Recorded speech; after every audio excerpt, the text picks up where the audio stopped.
दिल्ली शहर की मासूमियत उन छोटे मोहल्लों में नजर आती है जहां आज भी लोग खुलकर जीना जानते हैं, बिना किसी तकल्लुफ के मिलते हैं, जहां बच्चे अकेले बिना किसी की उंगली थामे स्कूल जाते हैं और बिना किसी डर के सड़कों पर खेलते हैं। लेकिन आज ऐसे ही एक मोहल्ले में एक ऐसा वाकया हुआ जिसने इस मोहल्ले की तस्वीर ही बदल दी।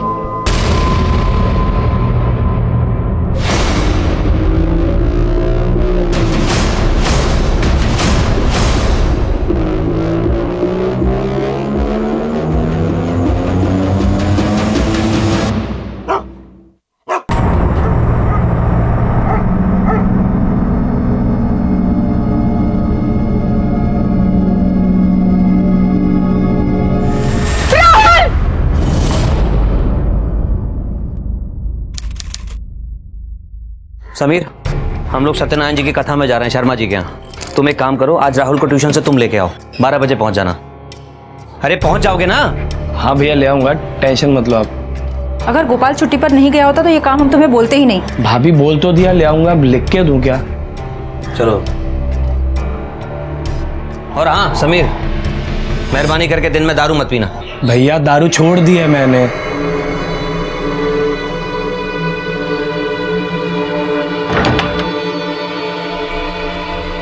हेलो भैया, भाभी निकल गया, मैं आता हूँ।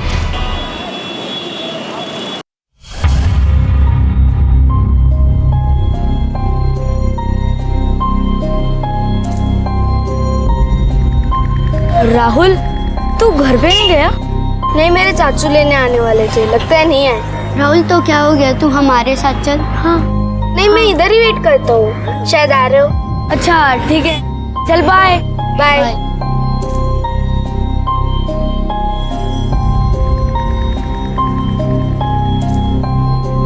अंकल, एक प्लेट गोलगप्पे देना।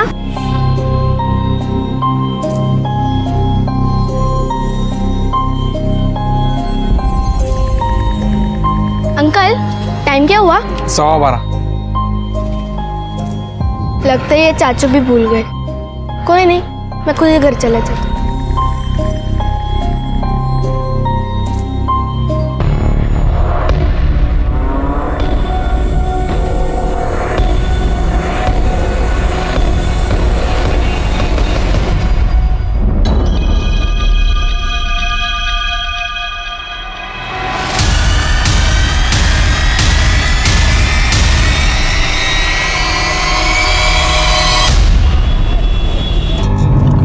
बहुत लेट हो गया। समीर गया होगा ना राहुल को ट्यूशन से लेने के लिए? बिल्कुल गया होगा, जब एक बार उससे कह दिया तो जाएगा नहीं। इतना बुरा नहीं है वो।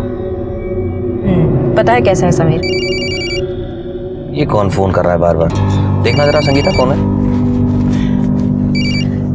हेलो, वो एक्चुअली पीयूष गाड़ी। क्या? राहुल? राहुल कहाँ पर है? क्या हुआ? राहुल, गाड़ी साइड में लगाई। राहुल कहाँ है? राहुल प्लीज हम बात करो, गाड़ी साइड में लगाओ ना। हेलो, कौन बोल रहा है? राहुल मेरे पास है, अगर वापस चाहिए तो 15 लाख रुपए लगेगा। क्या? और पैसा कहाँ लाना है मैं फोन करके बताऊंगा। हेलो हेलो हेलो हेलो, कौन बोल रहा है? हेलो, किसका फोन है? राहुल कहाँ है? राहुल कहाँ है? तुम शांत रहो। राहुल घर नहीं पहुंचा, इसका मतलब समीर लेने नहीं गया राहुल को। घर पहुंचो पहले।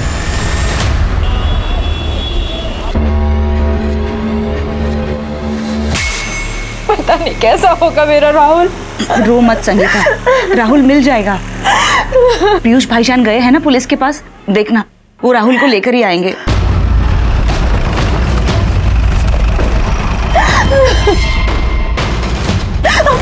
कहाँ गए? कुछ भी नहीं पता चला किसने किया था हमें कॉल।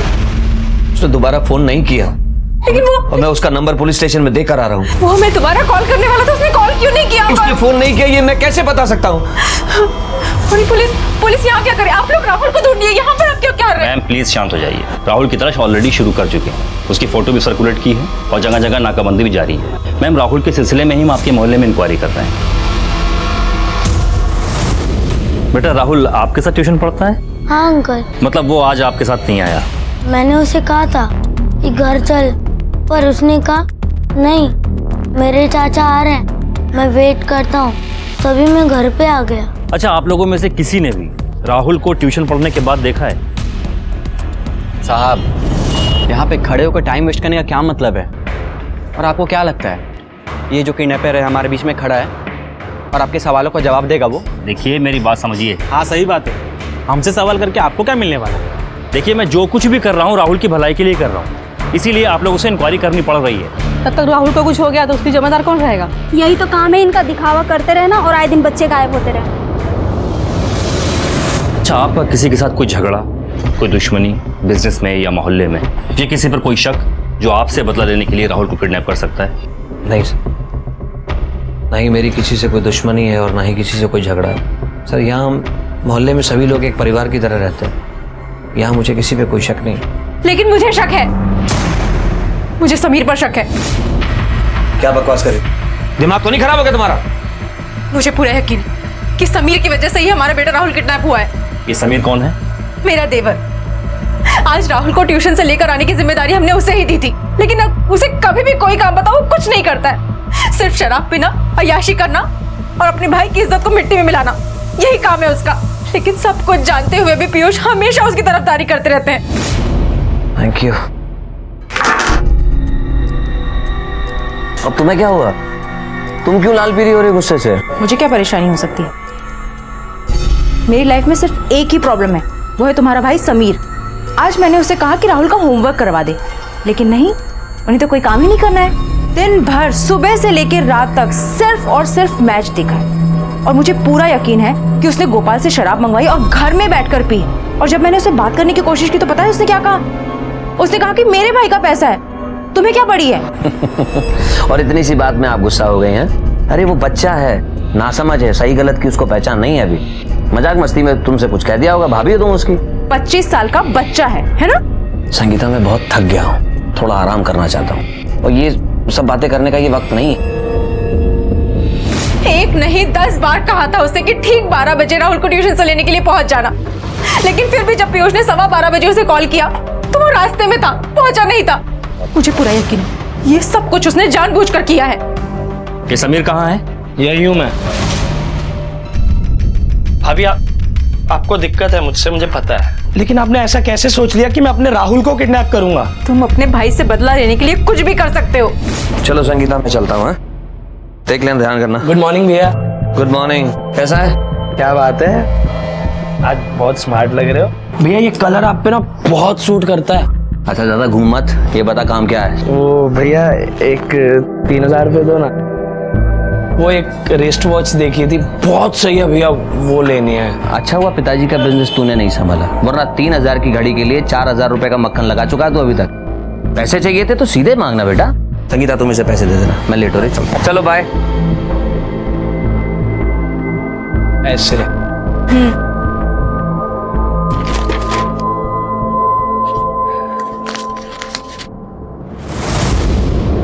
समीर, ये क्या है?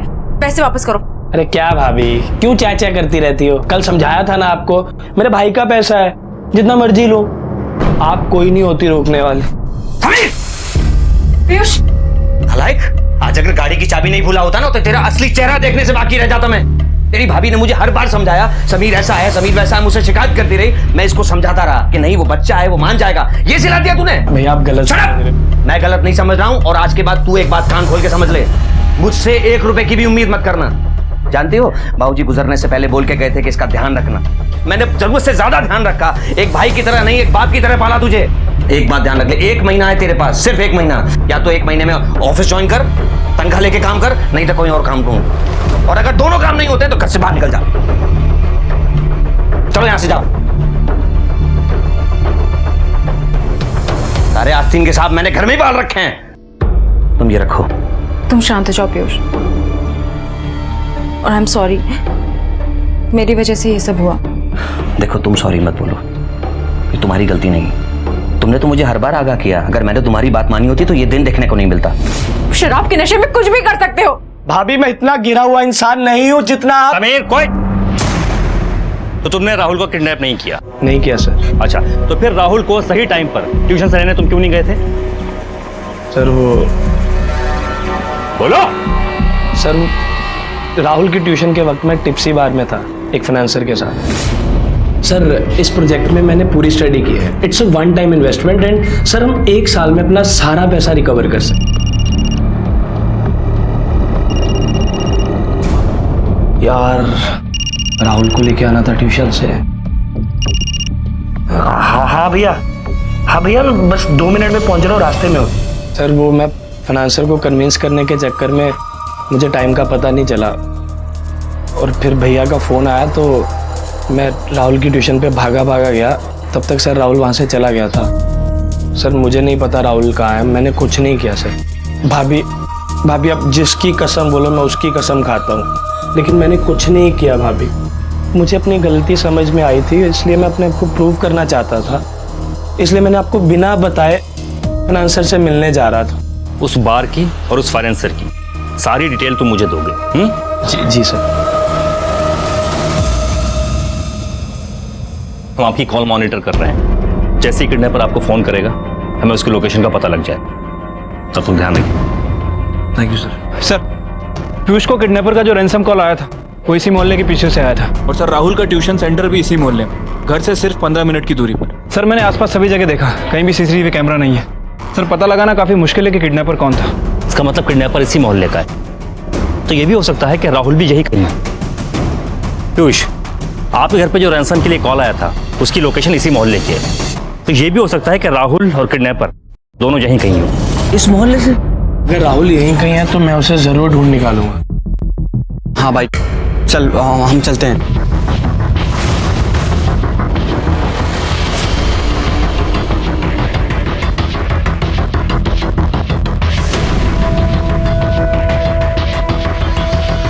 सर एक काम करो, अपने हवलदार यहाँ शादी वर्दी में लगाओ। ठीक है सर।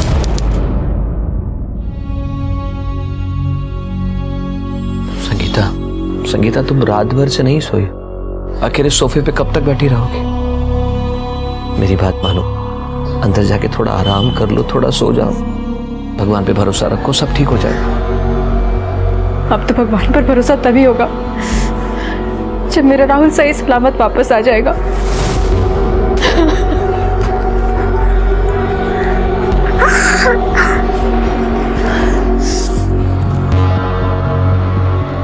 तुम भी तो रात भर से नहीं सोए हो, मैं तुम्हारे लिए चाय बना कर लाती हूँ, कुछ खाओगे नहीं तो तबीयत खराब हो जाएगी।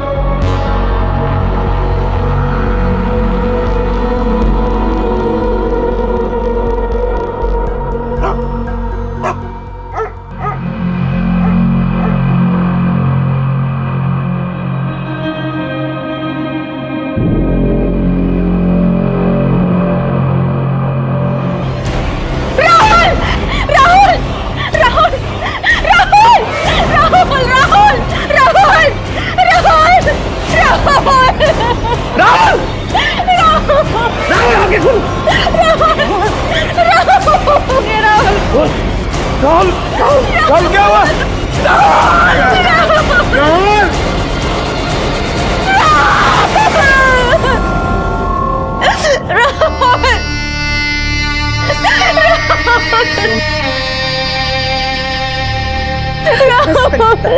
बस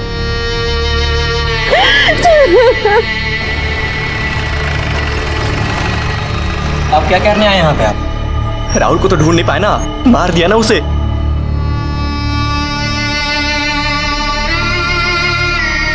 बॉडी कहाँ मिली?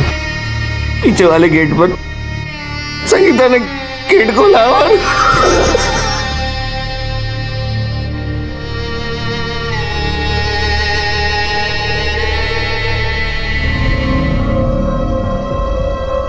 सिंह सर आसपास जरा अच्छे से देखो, कुछ मिलता है क्या? हमें बॉडी को पोस्टमार्टम के लिए लेके जाना होगा। कोई जरूरत नहीं है पोस्टमार्टम करने की। बेचारे जीते जी बच्चे को तो आपने मार डाला, अब पोस्टमार्टम करके क्या उखाड़ लेंगे? नीचे हटिए और हमें हमारा काम करने दीजिए, समझे आप? अरे ऐसे कैसे ले जा सकते हैं बॉडी को? देखिए प्लीज आप हमें हमारा काम करने दीजिए, प्लीज। क्या काम करेंगे आप अगर ये सब कल करते ना तो आज राहुल जिंदा होता, लेकिन आपको उसकी पड़ी कहाँ थी? आप तो यहाँ मोहल्ले में तहकीकात करके अपना वक्त जाया कर रहे थे। बस वापस ला पाए आप राहुल को? नहीं ना, आप सिर्फ मासूमों को परेशान करना जानते हैं। आप क्या जानेंगे एक माँ के दिल का दर्द। कलेजा फट जाता है जब अपनी औलाद को ऐसे देखना पड़ता है किसी माँ को। और आपको देखिए, आपके चेहरे पे एक शिकन तक नहीं आई। देखिए प्लीज आप इन्हें कंट्रोल कीजिए प्लीज। साहिदा शांत हो जाओ। तुम जानती हो जो कुछ भी हुआ उसे कोई नहीं रोक सकता था।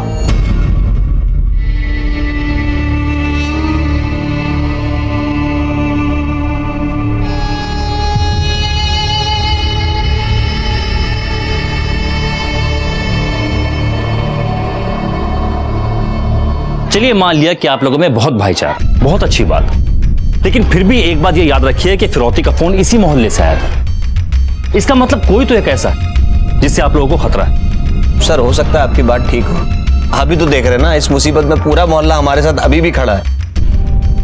कैसे शक करें किसी पर? पीयूष याद करके बताइए कि जब से राहुल किडनैप हुआ तब से लेकर अब तक ऐसा कौन है जो यहां मौजूद नहीं है?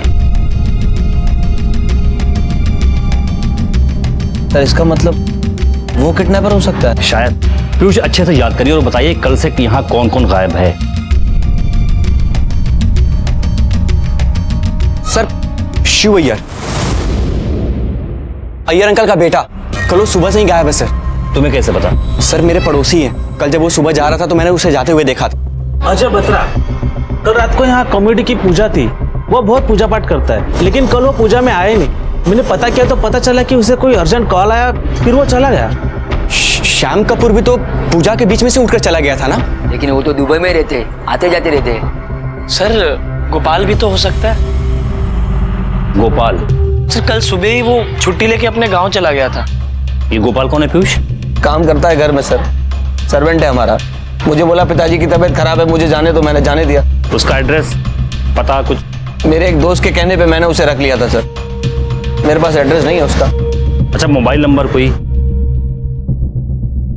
रमेश अदर, या तो अपनी एक टीम तैयार करो और इन चारों सस्पेक्ट को ट्रैक करो, उनकी कॉल रिकॉर्ड निकलवाओ और इनकी लोकेशन भी पता करो। अजय, श्याम, शिव और गोपाल। हो सकता है कि राहुल के किडनैपर और कातिल इन्हीं चारों में से कोई एक हो। एक भीड़भाड़ वाले मोहल्ले से एक बच्चा गायब हुआ था, बच्चा जो उसी मोहल्ले का था। कोई उसके लिए चाचा था, कोई ताऊ था, कोई दादा था। फिर इन अपनों में से किसने उसको गायब किया था? अब तक की तहकीकात में 4 नाम संदिग्ध के तौर पर सामने आए। घर के सर्वेंट गोपाल का फोन स्विच ऑफ आ रहा था। पुलिस ने उसका फोन भी सर्विलेंस पे डाल दिया था और उसके कॉल रिकॉर्ड्स निकलवाने के लिए भी अर्जी दे दी थी। ये 13 तारीख के दिन इनमें से किसी ने आपके यहाँ से कॉल किया था क्या? नहीं साहब, इनमें से तो कोई नहीं आया था। आपको पक्का यकीन है? पक्का सर। अच्छा, ऐसा कोई आदमी जिसकी हरकत आपको सस्पिशियस लगी हो? नहीं साहब, ऐसा तो कोई नहीं। ठीक है, थैंक यू। श्याम कपूर, जिस दिन राहुल का किडनैप हुआ था उससे पिछली वाली रात श्याम कपूर की तो दुबई की फ्लाइट थी, तो फिर ये राहुल को किडनैप कैसे कर सकता है? और अजय बत्रा? सर इस अजय बत्रा के बारे में मैंने इन्फॉर्मेशन निकाली है। सर अजय बत्रा और इसका दोस्त सोमेश, ये दोनों एक क्लब की मेंबरशिप के फ्रॉड में इन्वॉल्व थे। सोमेश उस दौरान इसके पैसे लेकर फरार हो गया। सर अजय बत्रा ने अपने दोस्त से तकरीबन 10-12 लाख रुपए उधार लिए थे एसयूवी कार खरीदने के लिए, और सर अभी इसके ऊपर तकरीबन 10-12 लाख रुपए वापस लौटाने का प्रेशर है। मतलब अजय पैसों को लेकर के किडनैपिंग कर सकता है? कर तो सकता है सर, हम इसकी फैमिली के कॉल्स रिकॉर्ड कर रहे हैं। सर जैसे ये कॉल करेगा हम इसे पकड़ लेंगे। Yes doctor Garg. Hello inspector साहब, राहुल अग्रवाल की पोस्टमार्टम रिपोर्ट आ चुकी है और कुछ इंपॉर्टेंट इन्फॉर्मेशन है जो शायद आपके काम की हो सकती है। आप अगर यहाँ आ सकें तो मैं आपको डिटेल में समझाऊं। ठीक है, हम अभी आते हैं। राहुल की मौत दम घुटने से हुई है और किडनैपिंग के 2 से 4 घंटे के अंदर ही वो मर चुका था। शायद इसीलिए किडनैपर ने दोबारा रैंसम के लिए कॉल नहीं किया। हो सकता है। एक इंटरेस्टिंग फैक्ट है, राहुल के नाखूनों से हमें ब्लड और स्किन के सैंपल्स मिले। लगता है बच्चे ने मरने से पहले अपने आप को बचाने की काफी कोशिश की है। शायद इसीलिए उसे जान से मारते वक्त या उसे बांधते वक्त किलर के ब्लड और स्किन के ट्रेसेस बच्चे के नाखून में आ गए। इसका मतलब किडनैपर या मर्डर वो जो भी है, उसकी बॉडी पे, खास करके चेहरे पे या हाथों पे या फिर गले पे खरोच के निशान होंगे। जी बिल्कुल, और बल्कि ये निशान अभी ताजे होंगे। अगर ऐसा कोई सस्पेक्ट आपको मिलता है तो समझिए आपको आपका किलर मिल गया। अब वो जो कोई भी था सर, हम लोगों ने तो अपना बच्चा खो दिया। हम आपकी अब क्या मदद कर सकते हैं? समीर, समीर, हाथ दिखाओ।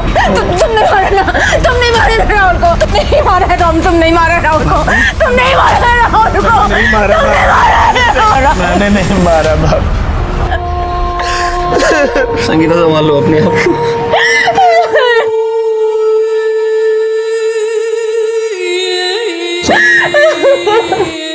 पीयूष, हमें आपकी मदद चाहिए। सर हम आपकी क्या मदद कर सकते हैं? आप अपने बच्चे तक को तो बचा नहीं सके।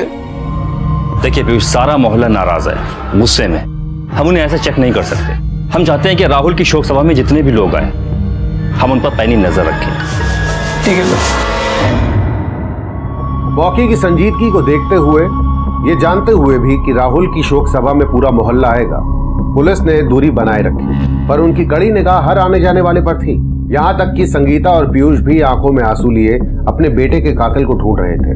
पुलिस और राहुल के माँ बाप दोनों को उम्मीद थी कि आज कातिल पकड़ा जाएगा, पर ऐसा हुआ नहीं और उन्हें हताशा ही हाथ लगी।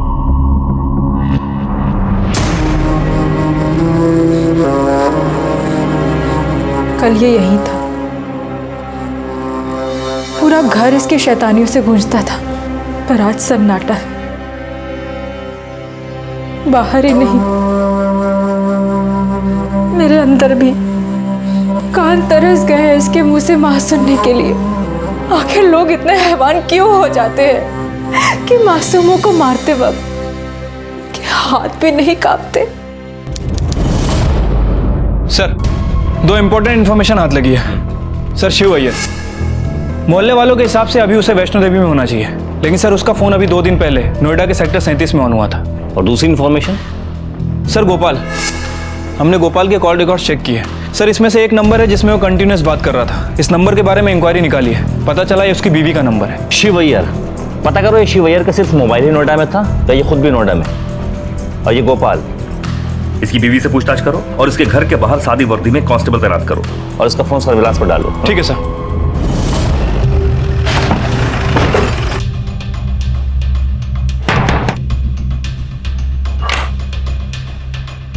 जी, गोपाल को बुलाओ, कुछ बात करनी है।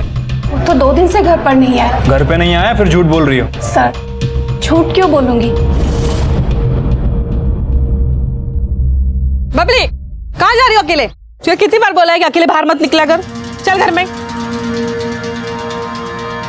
क्या दिन आ गए, आजादी से बच्चे बाहर खेलने भी नहीं जा सकते। क्या करेंगे भाई, पिछले 6 महीने में इस मोहल्ले में दूसरे बच्चे की मौत है। राहुल का तो किडनैप हुआ है, पर जूनी, उसकी मौत अचानक से क्यों और कैसे हुई कुछ समझ में नहीं आया। कौन जूनी चाचा? क्या हुआ था उसे? वो जाहिदा और फिरोज की बेटी 8 साल की बच्ची थी। 2 दिन से किसी को दिखाई नहीं दी, फिर पता चला बच्ची मर गई। कब्रिस्तान में दफना दिया उसे। बड़ी प्यारी बच्ची थी। पर चाचा, बच्ची की मौत कैसे हुई? क्या बताऊं बेटा, जाहिदा और फिरोज का तो ये कहना है कि वो टीवी पे कुछ देखा था और वैसा ही करने के लिए मुंह को पन्नी से बंद किया और खोल नहीं पाए और दम घुटने से मौत हो गई। पर क्या कहें, छोड़ो बेटा। बोला ना चाचा, पर क्या? पर किसी को भरोसा नहीं उनकी इस कहानी पे। राहुल का केस अभी सुलझा भी नहीं था कि पुलिस को एक और केस का सिरा हाथ लगा। पुलिस ने बिना किसी शिकायत के दर्ज हुए भी इस केस की तह तक जाने की ठानी। बेशक पूरा मोहल्ला पुलिस पर तमाम तरह की तोहमतें लगा रहा था, पर पुलिस अपनी जिम्मेदारियों से चूकने को तैयार नहीं थी और राहुल ही नहीं, किसी भी पीड़ित को न्याय दिलाने को प्रतिबद्ध थी। सर, अगर आप उस दिन वाली बात के लिए आए हैं तो जाहिदा की तरफ से मैंने आपसे माफी मांग ली थी। अगर आप चाहें तो मैं दोबारा आपसे। जूनी की मौत कैसे हुई थी हम ये जानने आए। क्या हुआ था उस दिन? मेरी जूनी। सर, जूनी बच्ची थी, उसने टीवी पे कोई प्रोग्राम देखा था शायद, और वही घर में अपने ऊपर ट्राई करने की कोशिश कर रही थी। उसने पॉलीथीन से अपना चेहरा ढक तो लिया था, लेकिन वक्त रहते उतार नहीं पाई और फिर दम घुटने से उसकी मौत हो गई। उसका डेथ सर्टिफिकेट तो होगा आपके पास? जी आइए। सर, जब ये वाकया हुआ तो हमने फौरन अपने फैमिली डॉक्टर को बुला लिया। क्या नाम है उनका? डॉक्टर अब्बास रिजवी। इंस्पेक्टर, बच्ची ने अपना सर पॉलीथीन में डाला था और नायलॉन के धागे से गर्दन में उसके इर्द गिर्द उसने बांध लिया था। शायद टाइम पर वो उसे खोल नहीं पाई, इसलिए दम घुटने से उसकी मौत हुई है। मैंने चेक किया था। आपके बताने के तरीके से तो ऐसा लग रहा है जैसे ये रोजमर्रा की कोई घटना हो। आपको नहीं लगता डॉक्टर कि ये आम बात नहीं है? हाँ, ये आम बात नहीं है, लेकिन मैं इन्हें इनके अब्बा के टाइम से जानता हूँ, इसलिए मुझे कभी लगा ही नहीं कि इस हादसे को यह गलत शक्ल देने की कोशिश कर, इसलिए मैंने पुलिस को इन्फॉर्म नहीं किया। अब तो आपको तसल्ली हो गई ना सर? तसल्ली तो मुझे तब होगी जब मैं जूनी की बॉडी का फॉरेंसिक टेस्ट करा लूंगा। लेकिन उसको दफनाए हुए तो 6 महीने हो गए। मालूम है, लेकिन उसकी बॉडी को बाहर निकालना ही होगा। फिरोज की कहानी वाकई भरोसे लायक नहीं। क्या तुमने कंफर्म किया था? हाँ सर, इन तीनों सस्पेक्ट में से सिर्फ गोपाल को छोड़कर जिस दिन जूनी गायब, शिव अय्यर और अजय बत्रा 3 दिन तक शहर में नहीं थे और तब तक दिखाई नहीं दिए जब तक जूनी के पेरेंट्स ने उसकी मौत के बारे में सबको नहीं बता दिया। इसका मतलब जूनी और राहुल की केस पे कोई ना कोई तो कनेक्शन है। सर, गाजियाबाद के एक होटल से अजय बत्रा ने अपनी फैमिली को कॉल किया है। उसकी लोकेशन ट्रेस हो चुकी है। उठाओ उसे।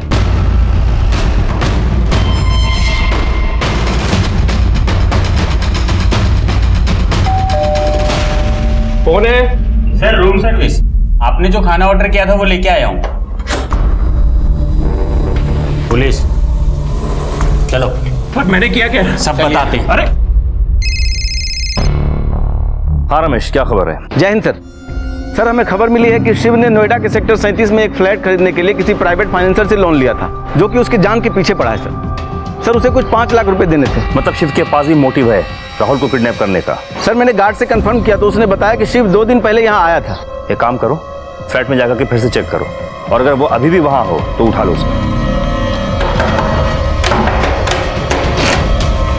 शिव अय्यर, पुलिस, चलो। तो वैष्णो देवी जाने के नाम पे तू ये कुकर्म करता है? नहीं सर, मैं कोई कुकर्म नहीं करता है सर। जो नोएडा में लड़की है वो मेरा वाइफ है। अच्छा, तो तू दुनिया का पहला ऐसा आदमी है जो अपनी बीवी से छुप छुप के मिलता है? हाँ सर, वो मेरा मजबूरी है सर। मैं साउथ इंडियन है, मेरा फैमिली बहुत स्ट्रिक्ट और डिसिप्लिन है सर। वो बोले कि मैं तमिलियन गर्ल को छोड़ के किसी और से शादी नहीं कर सकता, वो अलाउ नहीं करेंगे सर। पर अभी मैं कॉलेज में एक बिहार का लड़की बेला से बहुत प्यार करता, उसका फैमिली भी मेरे को बहुत पसंद करता था सर। तो मैं उससे छुप के शादी किया, उसको नोएडा में रखा है। मैं वो वैष्णो देवी का झूठ बोल के उनसे मिलने के लिए जाता था सर। तुमने राहुल को किडनैप क्यों किया? अपने घर के लोन का पैसा भरने के लिए? नहीं सर, मैं किसी को किडनैप नहीं किया। मेरे को मालूम, मेरे को पैसा भरने का है। मैं अपना पीएफ पे लोन अप्लाई किया। जिस दिन राहुल का मर्डर हुआ तू कहाँ था उस दिन? मैं अपना वाइफ और बेबी के साथ नोएडा में। यादव, इसके बयान को क्रॉस चेक करो और इसको यहीं बिठा के रखो। अजय, क्या हुआ? आई सर, मैंने कुछ नहीं किया, सब उस सुमेश ने किया है सर। वही पैसा लेके भागा था। पता है हमें, उस केस में पुलिस सुमेश को ढूंढ रही है, तुम्हें नहीं। तुम सुमेश की वजह से नहीं छुपे हुए थे, तुम राहुल अग्रवाल के मर्डर की वजह से छुपे हुए थे। राहुल अग्रवाल? ये कौन है सर? राहुल अग्रवाल पीयूष अग्रवाल का बेटा, तेरे मोहल्ले में रहता है ना वो? सर, उसके मर्डर से मेरा क्या लेना देना? मैं बताऊंगा या तू बताएगा? हाँ, तुमने नई एसयूवी गाड़ी खरीदी अपने दोस्तों से पैसा उधार लेकर के, और जब उन्होंने पैसा मांगा और तुम दे नहीं पाए तो तुमने राहुल को किडनैप कर लिया, फिर फिरौती मांगी और बाद में उसे मार दिया। ये बेवजह मुझे क्यों फंसाया जा रहा है? जब तक तू सच नहीं बोलता और ये केस सॉल्व नहीं होता तू यहीं सड़ेगा। यादव सर, इसकी बॉडी को चेक करो, ये कहीं खरोंच के निशान तो नहीं है, और शिव के भी। ठीक है सर।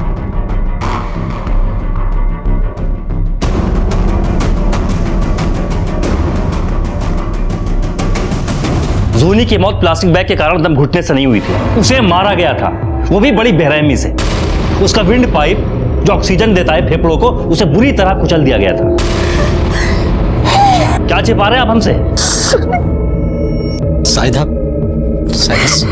संभालो। अब सुकून मिला ना हमको, यही चाहते थे ना हम। मैंने कितनी मिन्नतें की थी हमसे कि चलिए पुलिस स्टेशन चलते हैं, उनको बताते हैं, लेकिन नहीं, आपको उस वक्त किडनैपर पे ज्यादा भरोसा था, पुलिस वालों पे नहीं। आप कहना क्या चाहती हैं? हा? सर, आज से 6 महीने पहले तक मेरी सोच ऐसी नहीं थी। मैं जूनी से बहुत नफरत किया करता था, क्योंकि वो बेटी थी और मुझे बेटा चाहिए था। मैं बात बात पर उसको डांटता था, मारता था, बहुत डरती थी मुझसे। फिर अपनी मौत से 1 दिन पहले वो स्कूल से आते वक्त गायब हो गई। साइदा बहुत परेशान थी सर, लेकिन मुझे कोई टेंशन नहीं। फिरोज कुछ तो करो, हमारी बच्ची को कहीं से ढूंढ लाओ। रोज तो 6 बजे आ जाती है, आज 7:15 हो गए, अभी तक नहीं आई। छैयाना नहीं लौटी, कितना सुकून है घर में। तुम उसके अब्बू हो कि क्या हो? अपने बच्चे के बारे में कोई ऐसे बात करता है? मैं उसका कोई अब्बू अब्बू नहीं हूं और ना ही वो मेरी कुछ लगती है। फिरोज तुम हेलो सुन, तेरी बेटी मेरे पास है और अगर तेरी बेटी वापस चाहिए तो कल शाम तक 20 लाख रुपए तैयार रखना। क्या क्या बकवास कर रहा है? अगर तूने ऐसी बकवास की ना तो मैं तेरी तब तक पैसे तैयार हो जाने चाहिए। फिर ये सोनी किडनैप हो गई? फिरोज चलो पुलिस के पास चलते हैं, जल्दी चलो। चुप बैठ। तेरी बेटी की वजह से ना मुझे अपनी इज्जत का जुलूस नहीं निकलवाना पूरे मोहल्ले में। अरे लड़की की जात है, एक रात बाहर जाके रहेगी ना तो लोग तरह तरह की बातें बनाएंगे। मेरी तो इज्जत मिट्टी में मिल जाएगी ना। अब वो जहां है उसे वहीं रहने दे बस। तुम इंसान हो या जल्लाद हो? हाँ, छोटी सी बच्ची है वो फिरोज। तुम प्लीज तुम चलो मेरे साथ पुलिस स्टेशन। साहिदा, मैं उस मनहूस के लिए अपनी बदनामी नहीं कर पाऊंगा। और ये पुलिस में जाने की बात ना सोचना भी मत। तुझे तेरी बेटी चाहिए ना तो ठीक है, मैं कल तक पैसे का इंतजाम कर दूंगा, लेकिन पुलिस की बात मत करना। तुमने इतनी बड़ी रकम एक दिन में जुटाई है, कैसे? सर 10 लाख मेरे पास थे, कुछ घर पर पड़े थे और कुछ दुकान पर, और बाकी के 10 लाख मैंने कुछ दोस्तों से उधार ले लिए थे। तुम काम क्या करते हो? सर मेरी सरोजनी नगर मार्केट में कपड़े की 4 दुकानें, ज्यादातर धंधा कैश से ही होता है। और फिर अगले दिन किडनैपर का फोन आया और उसने बताया कि पैसा कहाँ लेकर आना है।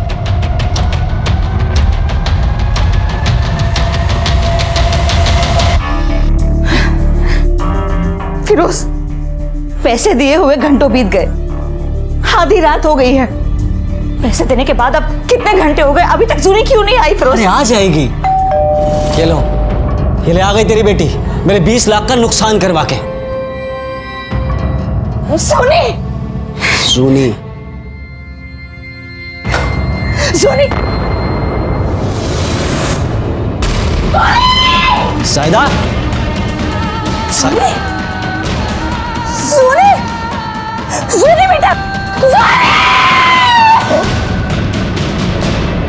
उस जानवर ने पैसे मिलने के बाद भी मेरी बेटी को मार डाला।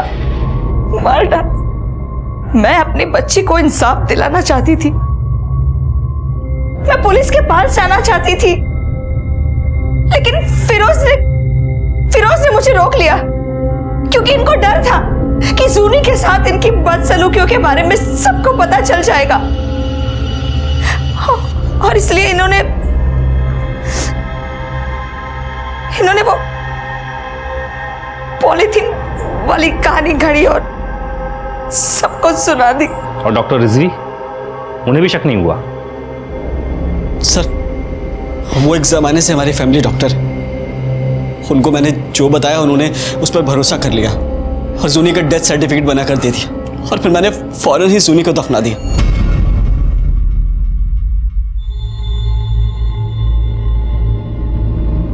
साहिदा मुझे माफ कर दो साहिब।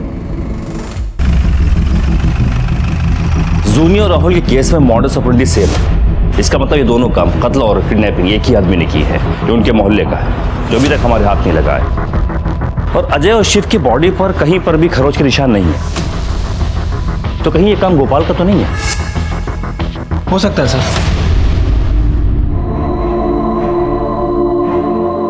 आखिर क्या हो गया है इस समाज को? इंसानियत तो जैसे बची ही नहीं। भगवान का रूप माने जाने वाले बच्चों को सिर्फ पैसों की भूख मिटाने के लिए शिकार बनाया जा रहा है। लेकिन याद रखें, ऐसा करने वाले हम माओ की बद्दुआएं उन्हें कभी चैन से जीने नहीं देगी।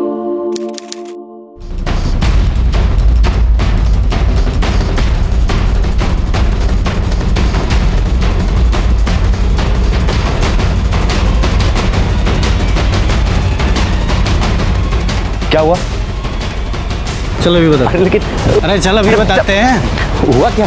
सर ऐसा नहीं चलेगा सर, आपको बताना पड़ेगा। आप लोग प्लीज शांत हो जाइए। सबको आप शांत करते रहिए। 5 दिन हो गए मेरे बेटे का मर्डर हुए, क्या किया आपकी पुलिस ने? सिर्फ बातें बना रहे हैं आप। आखिर कब तक मिलेगा मेरे बेटे का कातिल? तहकीकात के नाम पे सिर्फ आप लोगों को परेशान करते हैं। आपका बेटा चाहता ना तो आपको पता चलता। पूछताछ कर रहे हैं ना, आप समझिए अच्छे से। पूछताछ कर रहे हैं, कुछ नहीं होना यहाँ नहीं। चलो यहाँ से।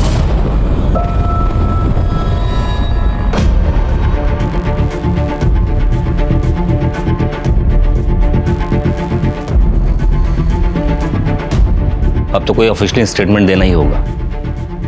वरना ये लोग शांत नहीं होंगे। देखिए, ऐसा नहीं है कि इस केस में कोई प्रोग्रेस नहीं हुई है, हम जल्दी कातिल को पकड़ लेंगे। हमारे पास 3 सस्पेक्ट है, पूछताछ जारी है।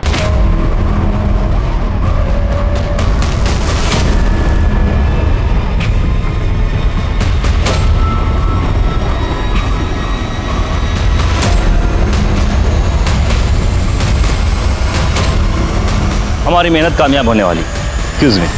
साहब मैंने कुछ नहीं किया साहब, मुझे जाने दीजिए। उस दिन सुबह तो मैं गांव चला गया था साहब, मैं कैसे राहुल बाबा को मार सकता हूँ? तूने झूठ बोला था ना कि तेरे बाप की तबीयत खराब है। वो इसीलिए साहब, अगर सच बोलता तो वो लोग छुट्टी नहीं देते।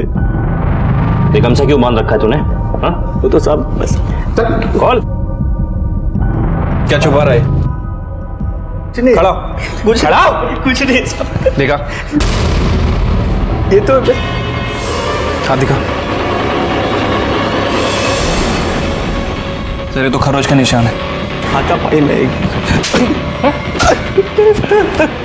ये खरोच तुझे राहुल ने मारे थे ना, जब तू उसका खून कर रहा था? नहीं साहब। बोल। नहीं साहब। तेरा खून और खाल राहुल के नाखून में मिले हैं। अब सच सच बोल दे, नहीं तो डीएनए टेस्ट सच बोलेगा। बोल। साहब हम कहीं भी नहीं गए थे साहब, हम दिल्ली में ही थे। राहुल बाबा को हमने ही पैसों के लिए उठाया था साहब। हम मौके की तलाश में थे और जब राहुल बाबा उस दिन ट्यूशन से निकले तो उनको मैंने उस गली से उठा लिया था। वहां तो सिर्फ एक ही चॉकलेट था, अंदर बहुत सारी चॉकलेट है बेटा। आओ बेटा आओ। बेटा अभी मैं तुम्हारे लिए बहुत सारी चॉकलेट लेके आता हूँ, ठीक है? मुझे ये जगह अच्छी नहीं लग रही, डर लग रहा, घर चलो ना। बेटा अंकल के होते डर क्यों रहे हो? जब मैं पीयूष साहब को फोन करके आया, देखा तो राहुल बाबा मर चुके थे। मैं बहुत डर गया था साहब, मेरे कुछ समझ में नहीं आ रहा था कि मैं क्या करूं। अब तो मैं दोबारा पीयूष साहब को पैसों के लिए फोन भी नहीं कर सकता था। सारी रात ये सोच के निकाली कि अब मैं क्या करूं। फिर मैं राहुल बाबा की बॉडी घर के पिछले दरवाजे पे छोड़ के गांव भाग गया साहब। मैंने सोचा सबको लगेगा मैं तो गांव में था और किसी को मुझ पे शक भी नहीं होगा साहब। मैं कसम खा के कहता हूँ साहब, मैं राहुल बाबा को मारना नहीं चाहता था साहब। और जूनी को भी तूने ही मारा था ना? नहीं साहब, जूनी को मैंने नहीं मारा, मैं सच बोल रहा हूँ।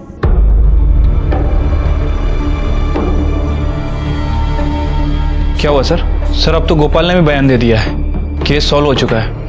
बट आप टेंशन में क्यों हैं? नहीं यादव, रैंसम के लिए अगर कॉल गोपाल ने किया था तो फिर पीसीओ वाले ने उसे पहचाना क्यों नहीं, जबकि वो उसी मोहल्ले का है? नहीं साहब, इनमें से तो कोई नहीं आया था। उसे तो गोपाल को आराम से पहचान लेना चाहिए था। शायद गोपाल किसी को बचाने की कोशिश कर रहा है, पर किसे? हट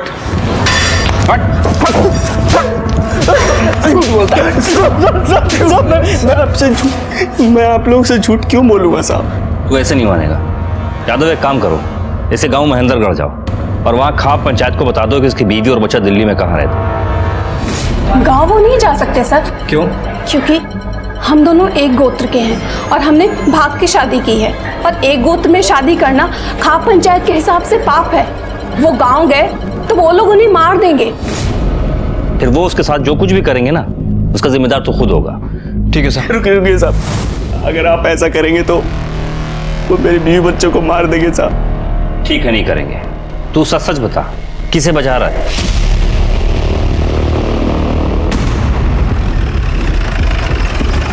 एक मिनट सर। सर आपने कहा था कि आपके पास 3 सस्पेक्ट थे, तो इसका क्या किया आपने? और राहुल को किसने मारा? बताता हूँ। जब तक आप बता नहीं देते तब तक आप यहाँ से नहीं जा सकते।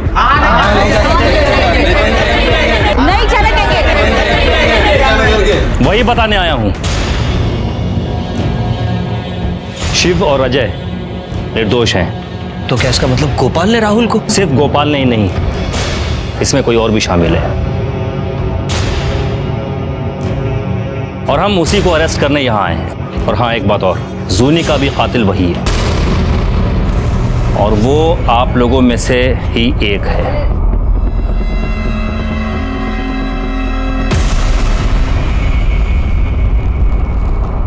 पकड़ो इसे।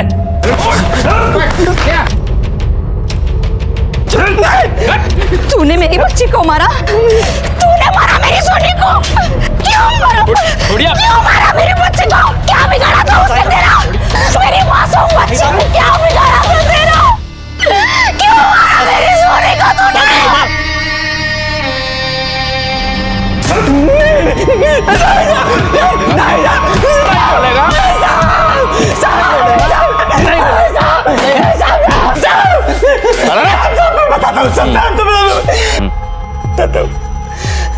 जूनिया को मैं नहीं मारा था सर। और राहुल को? राहुल को भी किडनैप करने में मेरा ही आता सर। क्यों क्या ये सब? हाँ, दो किडनैपिंग और मर्डर क्यों किया? गर्लफ्रेंड के लिए साहब, उस पे खर्चा करने के लिए, नहीं तो मुझे छोड़ देती साहब। 6 महीने पहले मैंने जूनी का किडनैप किया था। सुना अपनी बेटी की आवाज? कल शाम तक पैसे तैयार हो जाने चाहिए। और मुझे 20 लाख रुपए मिल गए, पर मैं साहब जूनी को जिंदा नहीं छोड़ सकता था, क्योंकि मुझे वो पहचानती थी। इसलिए मैंने उसे मारकर उसके घर पे फेंक दी। 20 लाख रुपए सर कुछ ज्यादा दिन तक नहीं चले। 7 लाख रुपए का कर्ज भी चुकाना था। फिर एक दिन वो बेवड़ा समीर पीकर बड़बड़ा रहा था साहब। साला बिजनेस पापा ने शुरू किया, मेरा भाई उस पर कब्जा करके बैठा।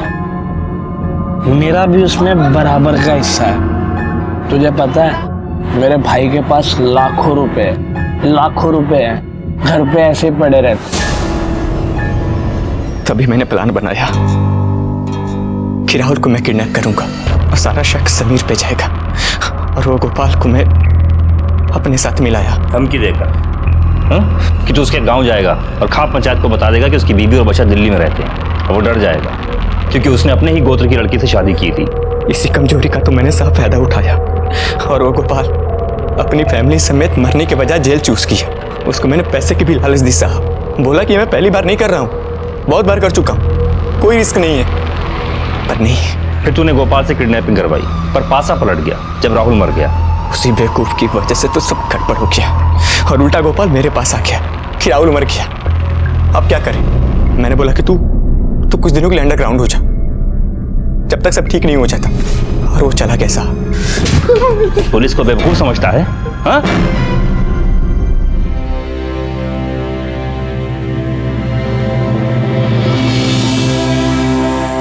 राहुल और जूनी को इंसाफ तो मिला,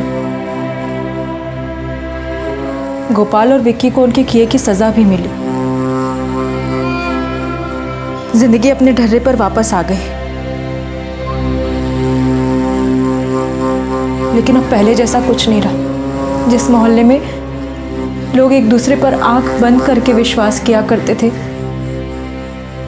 अब वही लोग एक दूसरे को शक की निगाह से देखते हैं।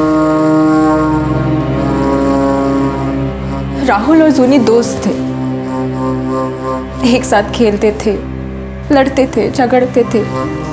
उनके सामने उनका पूरा भविष्य था।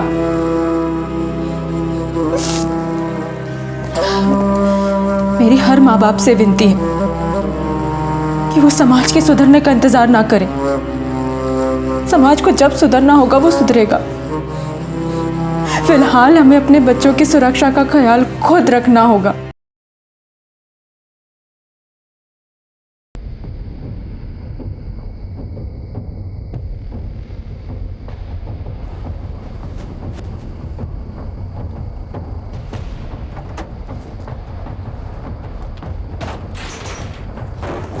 मेरी जिंदगी जितनी चुनौती भरी थी, मेरी मौत उतनी ही रहस्यमयी। मैंने कभी सपने में भी नहीं सोचा था कि मुझे जिंदा ही मार दिया जाएगा।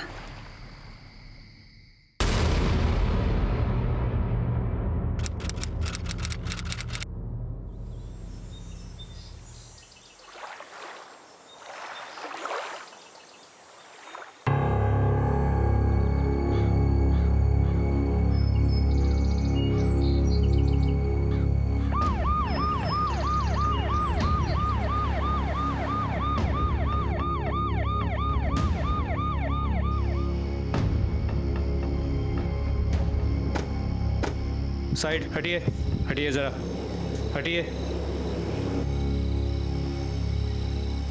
साहब, हम लोग यहाँ सफाई का काम कर रहे थे, तभी ये ड्रम किनारे पे आया। बहुत बदबू मार रही थी साहब, इसलिए आपको फ़ोन किया था। ड्रम को फेंकते वक्त किसी को देखा था? नहीं साहब, वैसे तो ये ड्रम काफी महीने से यहाँ पड़ा हुआ था। फॉरेंसिक को बुलाओ।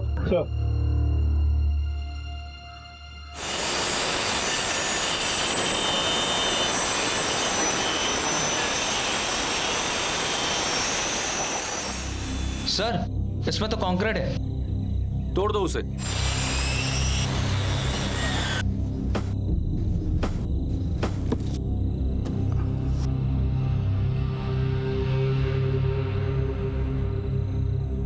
एक मिनट रुको रुको।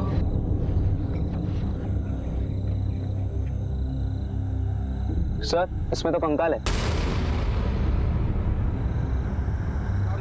आसपास के एरिया में पता करो कि पिछले 1-1.5 साल में किसी औरत की मिसिंग कंप्लेंट दर्ज हुई है या नहीं। और वो ड्रम, उस पर एक बैच नंबर होगा। पता करो ये किस इंडस्ट्री का है, कहाँ खाली हुआ था और खाली होने के बाद कहाँ इसे बेचा गया था। जानता हूँ काम मुश्किल है, लेकिन नामुमकिन नहीं है। अय्यर, इस कातिल ने हमें चैलेंज किया है, एक्सेप्ट करते? सर,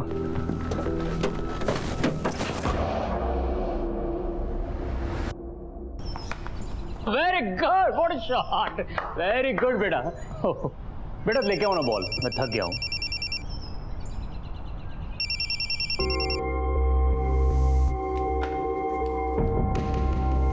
पापा, कैच। पापा, पापा, हम यहाँ पर खेलने के लिए आए हैं और आपने प्रॉमिस किया था कि आप फोन को हाथ नहीं लगाओगे। अरे नहीं बेटा, आई एम सो सॉरी यार, मेरा एक अर्जेंट कॉल था इसलिए मैंने फोन उठाया। चल, अभी वो टीवी पर मैच शुरू होने वाला है ना। हाँ, वो मैच देखते हैं हम लोग।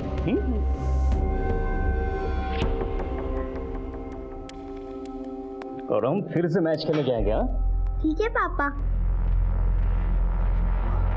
चलो बेटा, टीवी ऑन करो।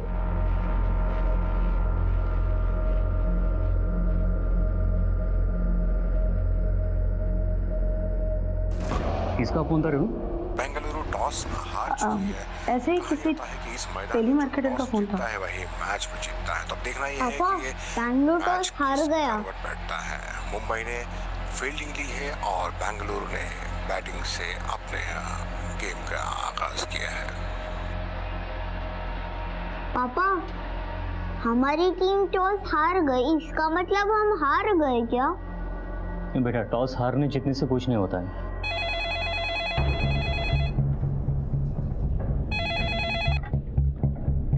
Hello, wrong number.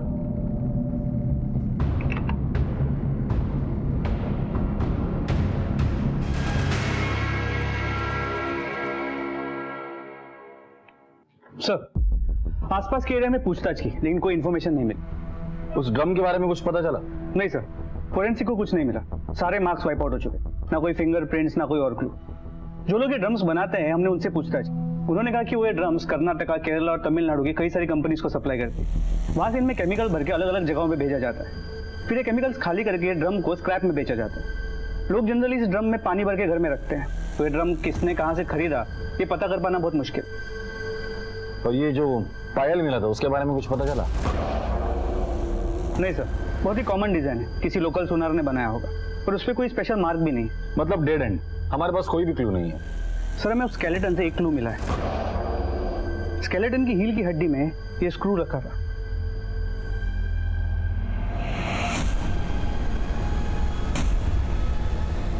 स्क्रू पे कुछ लिखा है, शायद कंपनी का नाम है या कोई तो सिंबल है।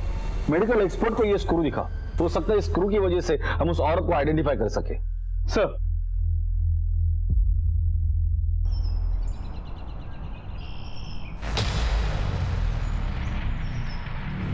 माँ, क्या हुआ? हम भाग क्यों रहे हैं?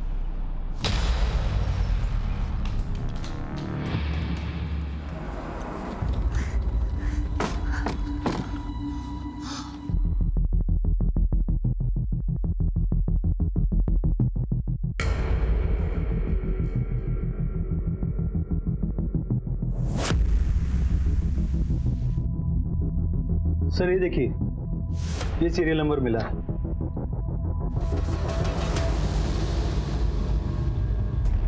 एकमात्र मिले मलोलर स्क्रू के आधार पर केरला पुलिस ने अलग अलग राज्यों के अलग अलग शहरों की पुलिस से सहायता मांगी और 1 महीने के कठिन परिश्रम के बाद उनके हाथ कामयाबी लग ही गई। ये स्क्रू हमने ही बनाया। क्या बता सकते हैं कि इसका मैन्युफैक्चरिंग कब हुआ था और इसकी डिलीवरी कहाँ हुई थी? उसके लिए रिकॉर्ड देखना पड़ेगा। प्लीज 1 मिनट, मैं देख के बताता हूँ। सर, ये जनवरी 2014 को मैन्युफैक्चर हुआ था और ये बैच 2014 फरवरी को इसी शहर के केटी हॉस्पिटल में डिलीवर किया था। Thank you.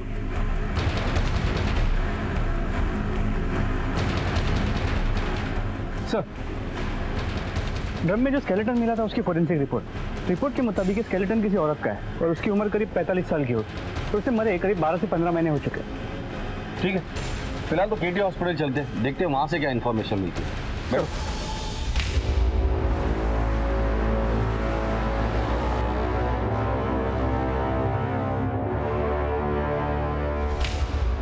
सर, मोलेलर स्क्रू के इस बैच से 50 साल की उम्र के आसपास की 4 औरतें थीं जिन्हें स्क्रू लगाया गया था।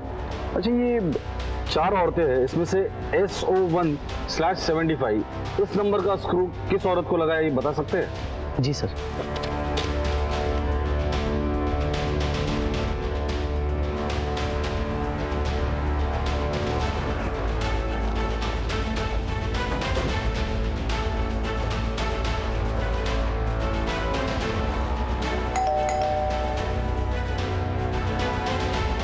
शांता का घर यही है? अम्मा बैंगलोर गई है मतलब? अम्मा को चिकन पॉक्स हुआ था, उसके इलाज के लिए वो बैंगलोर गई है। कब गई थी? पिछले साल जनवरी में गई है, पर जाने से कुछ महीने पहले उनके पैर की हड्डी टूट गई थी, तो उनका ख्याल रखने के लिए एक नर्स थी जो उनकी देखभाल करती थी। बस उसके बाद वो उसी के पास जाने की बात कर रही थी। 1 साल पहले तुम्हारी माँ को चिकन पॉक्स हुआ था। चिकन पॉक्स ठीक होने के लिए 1 साल तो नहीं लगता ना? खैर, आखिरी बार कब बात हुई थी उनसे? जब से वो गई है उनसे बात ही नहीं हुई है। तुम्हें ये जानने की कोशिश भी नहीं की तुम्हारी अम्मा है कहाँ, किस हालत में है? थोड़ा अजीब नहीं लगता? वो हमारी बनती नहीं थी। अम्मा, मैं रमन को छोड़ के आ गई, अब मैं यहीं रहूंगी। पता था मुझे यही होने वाला है। अरे कितना कुछ सोचा था तेरे लिए। गोपाल अन्ना के बेटे अशोक के साथ तेरी शादी तय कर दी थी, अच्छे से रहती वहां पे रानी बनकर, पर नहीं, तुझे तो उस भिखारी निकम्मे रमन के साथ ही मरना था और वहां भी नहीं रह पाई तू अच्छे से। अम्मा, अगर तू नहीं चाहती है ना कि मैं यहाँ रहूं तो मैं यहाँ से भी निकल जाती हूँ। मैंने अम्मा की मर्जी के खिलाफ शादी की थी, उसी बात को लेकर हमेशा अम्मा गुस्सा रहती थी।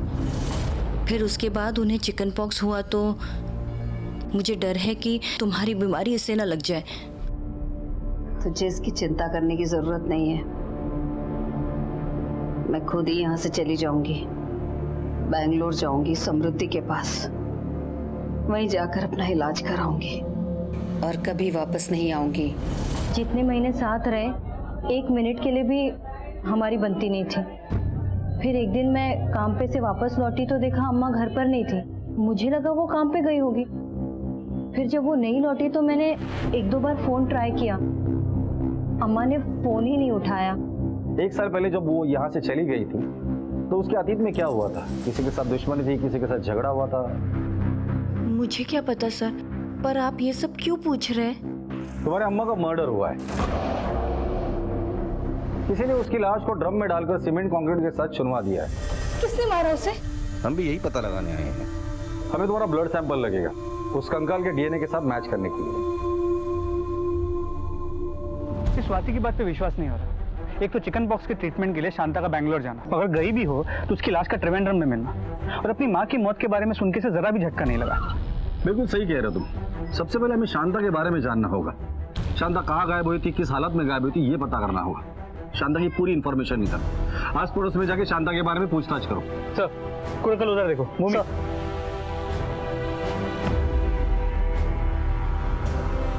सर, डीएनए रिपोर्ट से कंफर्म हुआ है कि बॉडी शांता की, और उसकी मोबाइल लोकेशन से पता चला कि वो शायद कभी तिरुवनंतपुरम के बाहर गई नहीं। 7 जनवरी 2015 को उसका फोन उसके घर के आसपास ही स्विच ऑफ हुआ था। फिर ये देखिए, इसका मतलब शांता की बैंगलोर जाने वाली बात तो झूठ निकली। वो 7 जनवरी को अपने घर के पास से ही गायब हुई थी। स्वाति ने अपनी माँ के मर्जी के खिलाफ घर से भागकर शादी की थी, फिर वापस भी आई थी, जिसके लिए उसकी माँ उसे दिन रात ताने मार रही थी। इस सवाल ये है कि इतनी छोटी सी बात के लिए कोई बेटी अपनी माँ का मर्डर करेगी? अय्यर, ये शांता का लॉटरी का बिजनेस था ना, तो हो सकता है ये मर्डर पैसे के लिए किया गया हो। शांता की बैंक डिटेल्स चेक करो और गायब होने के पहले उसके जिंदगी में क्या हुआ था ये भी पता करो। सर मीडिया के कुछ लोग सुबह से पुलिस स्टेशन के बाहर रुके हैं। मुझे लगता है आपको उनसे एक बार मिल लेना चाहिए। तिरुवनंतपुरम लेक के पास पुलिस को ड्रम में एक औरत का कंकाल मिला है। बताया जा रहा है कि ये ड्रम पिछले 1 साल से यहाँ पड़ा है। आइए जानते हैं इन्वेस्टिगेशन ऑफिसर के नायर का इस केस के बारे में क्या कहना है। वो कंकाल एक औरत का था जिसका नाम शांता था और वो यहीं की तिरुवनंतपुरम की रहने वाली थी। ये मर्डर 1 से 1.5 साल पहले हुआ था और मुझे यकीन है उसके कातिल को हम जल्द से जल्द अरेस्ट करेंगे। सुमन, मेरे लिए जरा पानी लाना।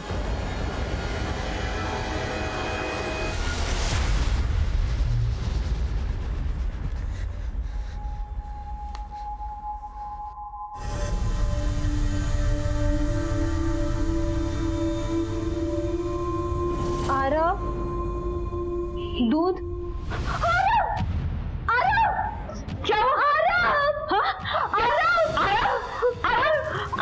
सड़ गए तुम्हारे कलेजे को ठंडक।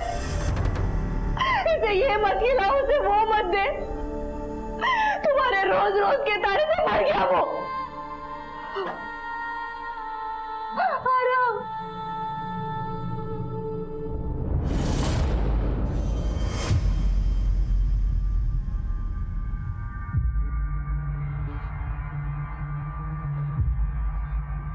अजीत, क्या हुआ रेणु की बहन का? रेणु की बहन? वो जो चेन्नई में रहती है ना, उसकी तबीयत कैसी है?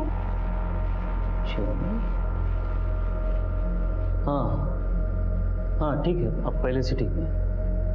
अच्छा, दोपहर को कोई आया था यहाँ पे?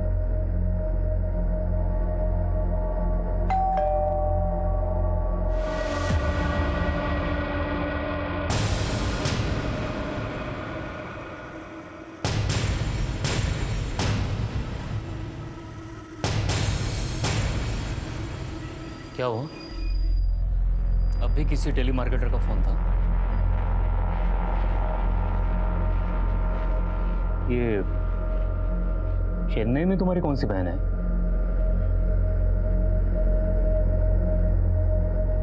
मेरे जाने के बाद दोपहर में कौन आया था घर में? मुझे जवाब दो। क्या जवाब दूं?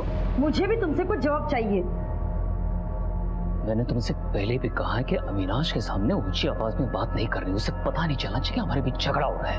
इतनी परवाह है तो चलो अंदर चल के बात करते हैं।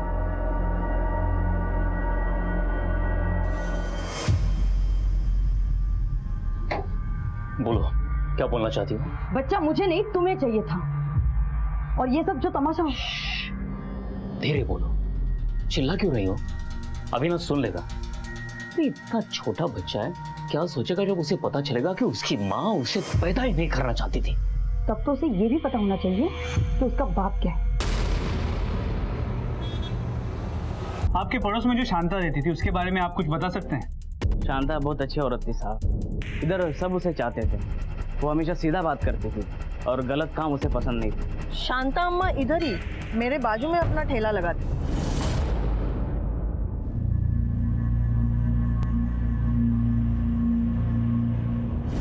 गायब होने से पहले शांता का किसी के साथ कोई झगड़ा या कोई दुश्मनी या वो किसी तरह के तनाव में रहती हो, कुछ पता है आपको? तनाव में तो वो रहती थी। एक बार उनका झगड़ा भी हुआ था बैजू के साथ। चलिए। क्या कर रहा तू? शांता, क्या कर रहा है? चुप रहे। चल।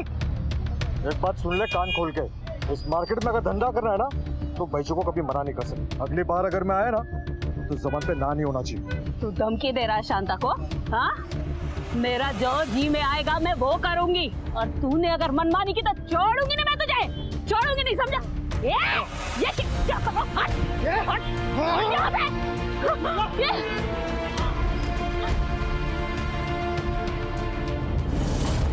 ये झगड़ा किस वजह से हुआ था?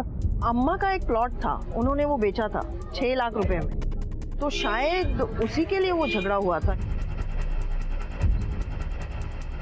हाँ, मुझे पता था। गांव की एक ज़मीन बेची थी जिसके 6 लाख रुपए आए थे, पर वो पैसे कहाँ गए, उन पैसों का अम्मा ने क्या किया, मुझे नहीं पता। अगर आप लोगों को मुझ पे भरोसा नहीं तो आप लोग मेरे घर की तलाशी ले सकते हैं। मार्केट में तुम्हारी माँ का एक बैजू नाम के आदमी के साथ झगड़ा हुआ था, तुम जानती हो इस बैजू को? मैं किसी बैजू को नहीं जानती, और अम्मा ने किसी झगड़े का जिक्र भी नहीं किया। कोई घर की तलाशी लो। Okay sir.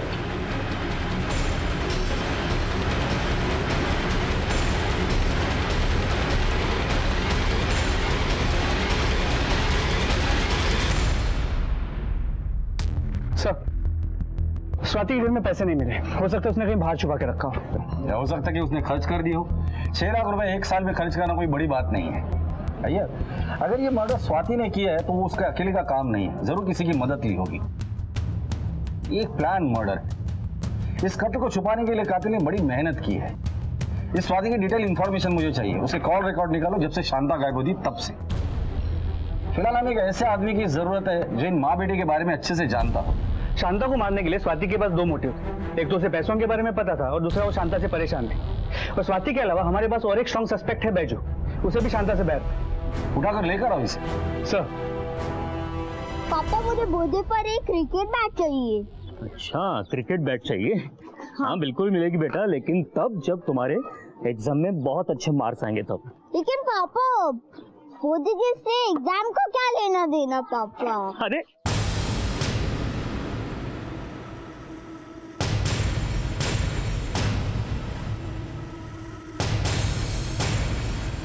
अरे वाह बेटा, तुम तो बहुत बड़े हो गए हो। साइड में चलो, तुमसे कुछ बात करनी है। क्या चाहता है तू?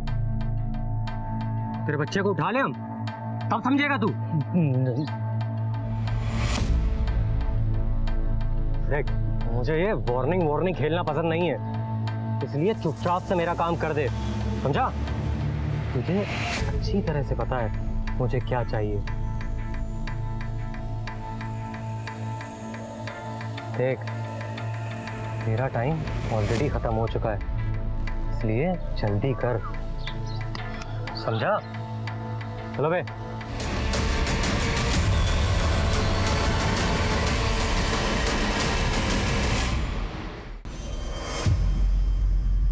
शांता को क्यों मारा और 6 लाख रुपए कहाँ है? मैं शांता को क्यों मारूंगा साहब, और 6 लाख क्या बोल रहे हो, मेरे समझ में नहीं आ रहा साहब। तेरा और शांता का झगड़ा हुआ था उसके लॉटरी के स्टॉल पर। उसके बाद तूने उसके लॉटरी की टिकट फाड़ दी, जला दी थी, और तुम दोनों ने एक दूसरे को जान से मार देने की धमकी दी थी। किस बात पे झगड़ा हुआ था? साहब वो लॉटरी का टिकट बेचती थी, लोग अपना ब्लैक मनी वाइट करने के लिए उससे टिकट खरीदते थे। अब वैसी पार्टी मेरे पहचान में थी जिससे मैंने एडवांस भी ले रखा था साहब, लेकिन शांता मानने को तैयार नहीं थी साहब। क्यों? उसको मेरे पे भरोसा ही नहीं साहब, और इसलिए तूने उसे मार डाला? नहीं साहब, मैंने उसको नहीं मारा साहब, ये तो पुरानी बात है, अभी तो मैं सुधर गया हूँ साहब। देख बैजू, हम लोग एक मर्डर की इन्वेस्टिगेशन कर रहे हैं। अगर आगे चल के पता चला ना कि तूने हमसे झूठ कहा था या कुछ छुपाया था तो उस वक्त तुझे पूछूंगा नहीं, सीधा यहाँ लटकाऊंगा। निकल।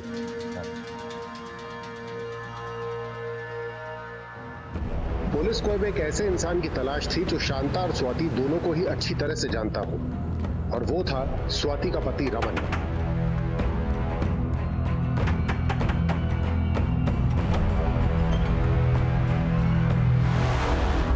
सर, स्वाति और मैं एक दूसरे से प्यार करते थे, शादी करना चाहते थे, लेकिन शांता अम्मा को मैं पसंद नहीं था, इसलिए हमने भाग के शादी कर ली। क्या स्वाति शांता अम्मा से इसलिए नाराज थी कि वो तुम दोनों के बीच सुलह करना चाहती?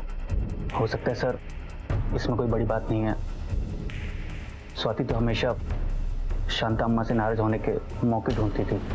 मतलब सर, स्वाति हर एक छोटी घटना के लिए शांता अम्मा को जिम्मेदार मानती थी, यहाँ तक कि जब आरब ने अपनी बीमारी के चलते आत्महत्या की तो उसका जिम्मेदारी उसने शांता अम्मा को ठहराया। आरब दूध? सर जो कुछ भी हो, लेकिन वो अपनी अम्मा का मर्डर नहीं कर सकती। तुम दोनों एक दूसरे से प्यार करते, आके शादी भी, फिर अलग क्यों हुए? सर, मेरी गलती की वजह से मुझे दारू की लत थी। उसने काफ़ी बार मुझे रोका, मैंने कोशिश की, लेकिन छोड़ नहीं पाया। शराब की वजह से मेरी नौकरी चली गई और उसी दिन स्वाति मुझे छोड़ के चली गई। जब इतना सब कुछ हो रहा था तो शांता माँ ने कुछ करने की कोशिश नहीं की? सर उन्होंने मुझे अपने घर बुलाया था। तुम दोनों को अपनी गृहस्थी के बारे में सोचनी चाहिए। लेकर के जा इसे अपने साथ। जो कुछ भी बात है आपस में बैठकर सुलह कर लो तुम लोग, समझे?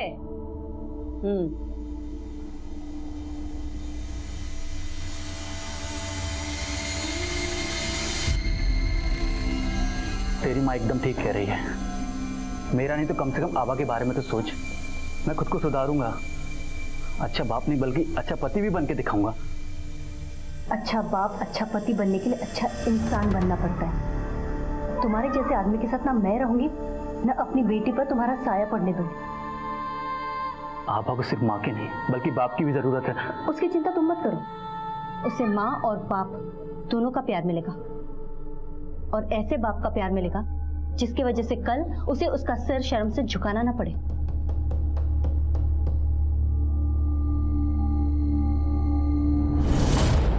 जब ये सब कुछ हो रहा था तो शांता माँ ने कुछ नहीं किया? शांता अम्मा के पैर के इलाज के लिए एक नर्स आती थी, शायद उसे कुछ पता हो। 1 साल पहले ड्रम में मिली लाश वाले केस को अब 2 महीने हो गए हैं। पुलिस को इस केस में अब तक कोई अहम सुराग हाथ नहीं लगा है। ये केस अब और पेचीदा होता जा रहा है और पुलिस के लिए कठिनाइयां बढ़ती जा रही हैं।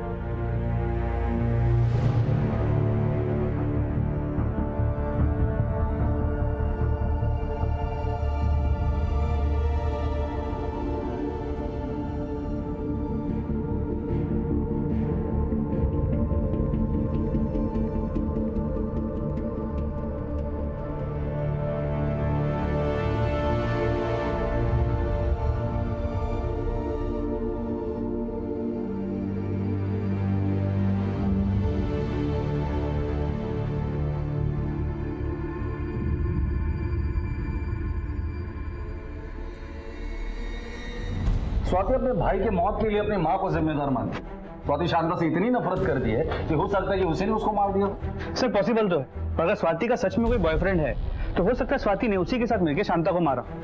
एक पॉसिबिलिटी और भी हो सकता है, शांता स्वाति को रमन के साथ उसके घर जाने के लिए फोर्स कर रही, इसलिए स्वाति ने शांता को रास्ते से हटा दिया। अब शांता का घर भी उसका हो गया, पैसे भी, और अब वो आजाद भी है।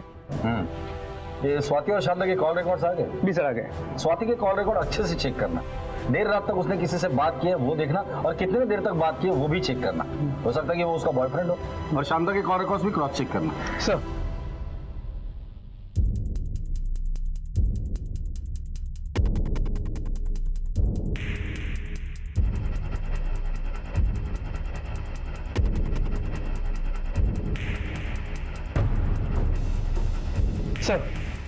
स्वाति और शांता के कॉल रिकॉर्ड्स, इनके कॉल रिकॉर्ड्स में कई सारे नंबर कॉमन है, लेकिन सबसे सरप्राइजिंग वाला है बैजू का। ये देखिए,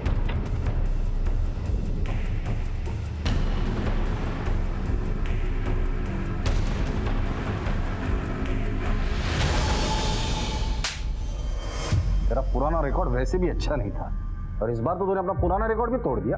साहब पहले जो किया सो किया साहब, अभी तो मैं सुधर गया हूं ना साहब। हम भी पुरानी बातें ही कर रहे हैं। शांता का तेरे साथ झगड़ा हुआ था और उसकी बेटी स्वाति तेरे दुकान में काम करती है। तेरा और स्वाति का अफेयर था ना, जो शांता को पसंद नहीं था, इसलिए गुस्से में आकर तूने शांता को मार डाला था। एक बात बता, अकेले ने सब कुछ किया था या स्वाति भी तेरे साथ थी उसमें?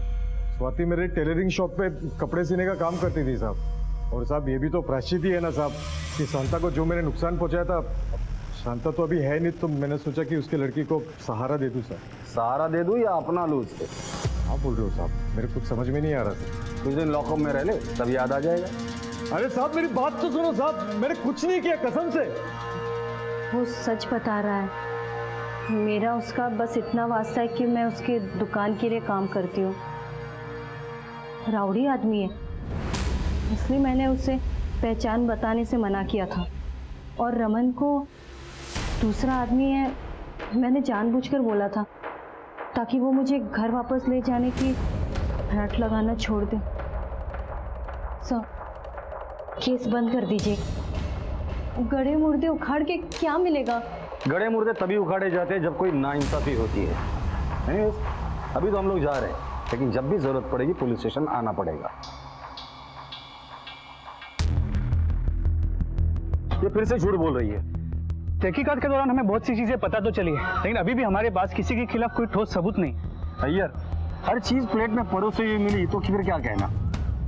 मैंने पहले कहा था ये केस 1 साल पुराना है, तो कातिल को अपना जुर्म मिटाने का और सबूत मिटाने का बहुत वक्त मिला है। एक काम करो, तुम बैंगलोर जाके उस नर्स समृद्धि से मिलो। स्वाति के अलावा स्वाति के घर के अंदर की बातें वो नर्स ही हमें बता सकती है। सर,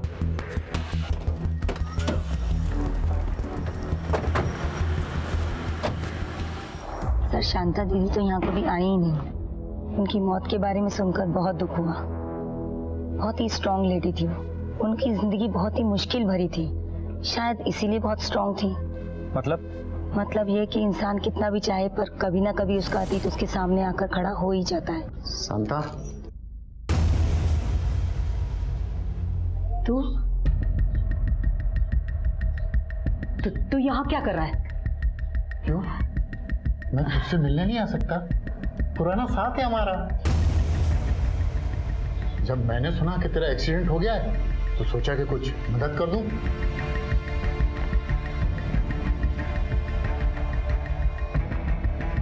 मैंने सुना कि स्वाति अपनी पति का घर छोड़कर आ गई है और कुछ काम ढूंढ रही है। वो अगर चाहे तो मेरे साथ काम कर सकती है। ये कुछ पैसे रख लो, काम आएंगे। दफा हो जाए यहाँ से। गुस्सा क्यों करती है? मैं तो तेरी मदद करने आया था। थूकती हूँ मैं तेरे पैसों पर और तुझ पर। और मेरी बेटी के बारे में ऐसी बात सोचने की तेरी हिम्मत कैसे हुई? 2 पैसे के धंधे वाली आज शरीफ बन के बैठी है। अरे तू अपना पता ठिकाना बदल करना, दुनिया को धोखा दे सकती है, मुझको नहीं, समझी? और तेरा ये लॉटरी का धंधा है ना, आज का है। अब मैं बताऊं दुनिया को तेरा असली धंधा क्या था? कल क्या थी तू? मंजुनाथ, मैं तुझे क्या करते? बाहर जाइए वरना मैं पुलिस को बुला लूंगी। मैं भी देखता हूँ कब तक अपनी बेटी को बचाती। इस धंधे में तो मैं उसको खींच के ही रहूंगा, समझी? मंजुनाथ, जब तक मैं जिंदा हूँ मेरी बेटी की तरफ आंख उठाकर भी देखा तो देखना मैं तेरा क्या हाल करती हूँ। बाद में उन्होंने बताया कि 2 छोटे बच्चों की जिम्मेदारी थी और सर पर छत भी नहीं थी। उनका पति जेल में था। मजबूरी में उन्हें मंजुनाथ के साथ काम करना पड़ा। शांता ने जमीन बेच के उसे 6 लाख रुपए मिले। तुम्हें पता है उस पैसे का उसने क्या किया? सर, शांता दीदी ने मुझे बताया था कि वो 6 लाख रुपए की फिक्स डिपॉजिट कराने वाली और वो स्वाति की बेटी आभा के नाम करने वाली थी। अच्छा, ये स्वाति, उसका किसी के साथ कोई अफेयर था? किसी के साथ कोई चक्कर? सर, उनके घर के पास ही एक आदमी था जिनके साथ स्वाति का चक्कर चल रहा था। जब शांता दीदी को इसके बारे में पता चला तो मैं जानती हूँ उसे, वो अच्छा आदमी नहीं है। मैं जानती हूँ। आप ये सब क्यों बोल रही हो? क्या जानती है तू? बोल। मुझसे बदला ले रही हो? मैंने तुम्हारी बात कभी नहीं मानी ना, इस बात का बदला। और वैसे भी मैं तुम्हारी तरह कईयों के साथ मुंह काला नहीं कर रही हूँ। प्यार करती हूँ उससे। स्वाति की बातें सुनकर शांता दीदी बहुत उदास रहने लगी थी। मैंने अपने जीवन की हर मुश्किल को भगवान की परीक्षा समझकर स्वीकार किया है समृद्धि, लेकिन अब मैं बहुत थक गई। आखिर कब तक?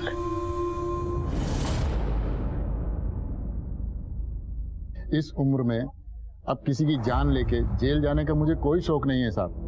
वो तो एक कोशिश की थी कि किसी तरह उसकी बेटी को भी इस धंधे में उतार लूं, मगर मैं शांता को जानता हूँ, उससे किसी तरह का झगड़ा मोल नहीं ले सकता, इसीलिए दोबारा गया ही नहीं। मैंने बताया ना, मैंने झूठ बोला था रमन से। मेरा किसी के साथ कोई अफेयर नहीं है। वैसे भी मैं किसी भी पड़ोसी के यहाँ आती जाती तक नहीं। तुम पुलिस वाले से लगातार झूठ बोलती आई थी। वो नर्स समृद्धि, उससे हमें सब कुछ सच पता चल चुका है। अब तुम्हारे पास सच बोलने के सिवा और कोई भी चारा नहीं है। सर, वो मेरे पास के घर में एक आदमी रहता है, उससे मैं शादी करने वाली थी, लेकिन इसका अम्मा की हत्या से क्या लेना देना? क्योंकि तुम्हारी अम्मा इस रिश्ते के खिलाफ थी। इसलिए तुमने अपने आशिक के साथ मिलके शांता को मार डाला। नहीं, ऐसा कुछ नहीं है, मैंने कुछ नहीं किया। अगर कुछ किया नहीं है तो फिर झूठ क्यों बोल रही थी? वो आदमी शादीशुदा है, वो अपने बीवी बच्चे को छोड़ के नहीं आ सकता। वो रहता कहाँ है? मदुराई में।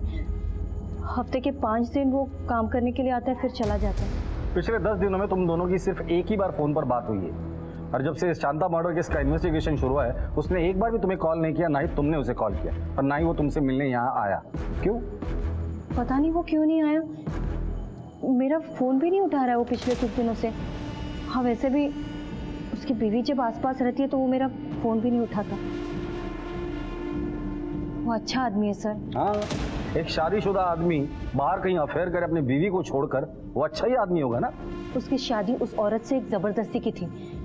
शादी से पहले वो प्रेग्नेंट हो गई थी, उसे तो बच्चा नहीं चाहिए था। ये शादी तो सिर्फ एक नाम की शादी थी। बेचारा फंस गया था जैसे मैं फंस गई, पर बच्चे को तो कोई नहीं छोड़ सकता ना। उसका एड्रेस दो हमें।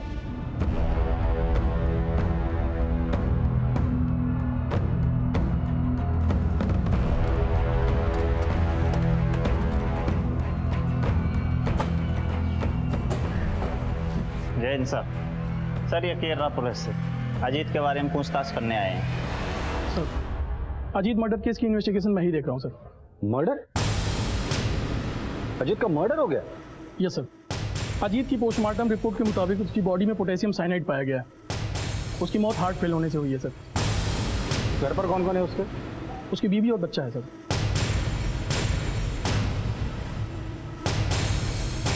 आप कहना क्या चाहते हैं? हम यही कहना चाहते हैं कि आपके पति का स्वाति के साथ अफेयर था। जब इस अफेयर के बारे में आपको पता चला तो आपने अपने पति को मार डाला। स्वाति? अफेयर? ये सब क्या है? मैं नहीं जानती इस स्वाति को, मैंने तो ये नाम भी पहली बार सुना है। मुझे ऐसा कुछ पता नहीं है। वो ऐसे आदमी नहीं थे, वो कभी मुझे धोखा नहीं दे सकते थे। तो फिर आप दोनों के झगड़े किस बात पर होते थे? अजीत को जुए की लत थी, उस वजह से उन पर बहुत कर्जा हो गया था। मुंबई पे लगा, बेंगलोर पे नहीं। अरे पुराना पैसा कहाँ जा रहा? मैं कुछ ना कुछ जुगाड़ करके पैसा लौटा दूंगा यार, फिक्र मत करो। लेकिन अभी नए सौदे की बात करते। मुंबई पे मैंने जितना बोला है ना उतना पैसा लगा दी, समझे? फिर से चालू हो गया ना तुम्हारे सट्टा? मना किया था ना ये सब करने को। हाँ, मुझे सिखाओ मत, हटो। आए दिन वसूली वालों के धमकी भरे फोन घर तक आने लगे थे। मैं परेशान हो गई थी और मैंने उनको ये बात इसलिए नहीं बताई क्योंकि वो पहले से डिप्रेशन में थे, इसलिए ये बात मैं उनसे छुपाती रही। देखो, दूर रहो तुम, मेरे पास मत आना। अजीत के पेट में पोटेशियम साइनाइड मिला था, जो इतनी आसानी से मिलता नहीं है। अजीत एक केमिकल प्लांट में काम करते थे, शायद वहीं से मिला हो। ठीक है।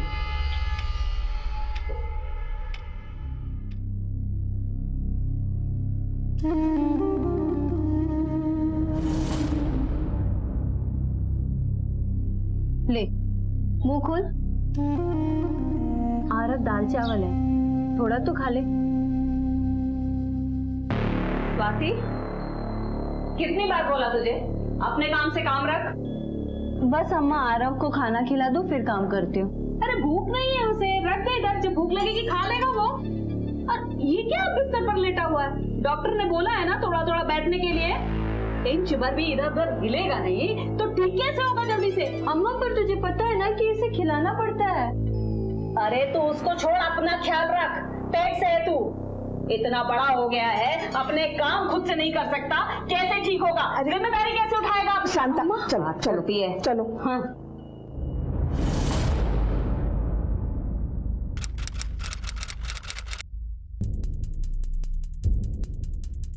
सर, अजीत तो पिछले 10 दिनों से काम पे ही नहीं आया। हो सकता है पोटेशियम साइनाइड उसने इसके पहले चुराया हो। और सर, इतनी कम मात्रा में पता लगा पाना बहुत मुश्किल है कि किसने चुराया। तो उसका कोई दोस्त है यहाँ जो उसके बारे में जानता हो? तुम्हारे फैक्ट्री के मैनेजर से हमें पता चला कि तुम अजीत के बहुत अच्छे दोस्त हो। हाँ सर। अजीत के बारे में क्या जानते हो? सर, अजीत और मैं अच्छे दोस्त थे, मैच में सट्टा लगाने की वजह से वो पूरा बर्बाद हो गया था। अजीत के बारे में काफी कुछ जानते हो, तो उसके अफेयर के बारे में भी जानते होगे। तू कभी मिला है स्वाति से? एक मिनट नीचे रखो।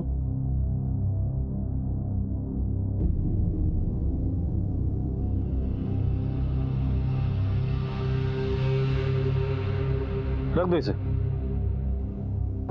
अजीत ने पोटेशियम साइनाइड के अलावा कभी फैक्ट्री से ड्रम भी चोरी किया था? नहीं सर, चुराया नहीं था, मांग के लेके गया था। उसने मांगा और तुमने दे दिया। दोस्त था ना तुम्हारा, दोस्त ने कहा चलो खून करते हैं, तो तुमने खून भी कर दिया। सर मैं कुछ समझा नहीं सर। क्यों? न्यूज चैनल देखता नहीं क्या? न्यूज में देखा नहीं, एक औरत की लाश ड्रम में मिली थी और उसके कातिल को पुलिस ढूंढ रही है। सर मैं कुछ समझ नहीं पा रहा हूँ, ये सर आप मुझे क्यों बता रहे हैं? अजीत तुम्हारा दोस्त था ना, इसलिए तुम्हें बता रहे। उस ड्रम पर हमें 2 लोगों के फिंगरप्रिंट्स मिले, एक अजीत के और दूसरे किसके ये हमें पता करना है। तो उसका दोस्त है ना, तो जाहिर सी बात है वो तेरे ही होंगे। लेके चलो इसे, फिंगरप्रिंट ले दे। चल बैठ। सर मैंने कुछ नहीं किया सर मैंने कुछ नहीं किया सर। अजीत ने मुझे कहा था कि घर में वो रेडियम केमिकल बनाना है, इसलिए मैंने उसको ड्रम दे दिया। कुछ दिनों बाद उसने बोला कि केमिकल पूरा ख़राब हो गया, फेंकना पड़ेगा, तो किसी की नज़र में ना आए इसलिए मैंने ड्रम फेंकने में उसकी मदद की।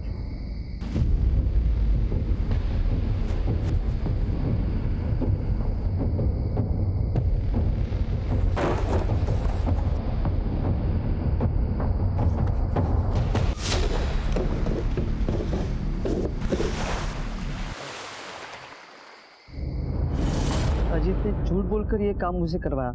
ये मुझे तब पता चला जब टीवी पर मैंने शांता की लाश ड्रम में देखी। अजीत ने शांता को क्यों मारा? पैसों के लिए? पता नहीं सर, लेकिन सबसे बड़ी बात ये है कि अजीत शांता को तब से जानता है जब वो धंधा करती थी। 2-3 बार वो उसका ग्राहक बन के भी गया था सर। शांता को अजीत और स्वाति के चक्कर के बारे में पता चल गया था, तो शांता ने अजीत को बहुत सुनाया था सर। ये अजीत ने खुद मुझे बताया सर।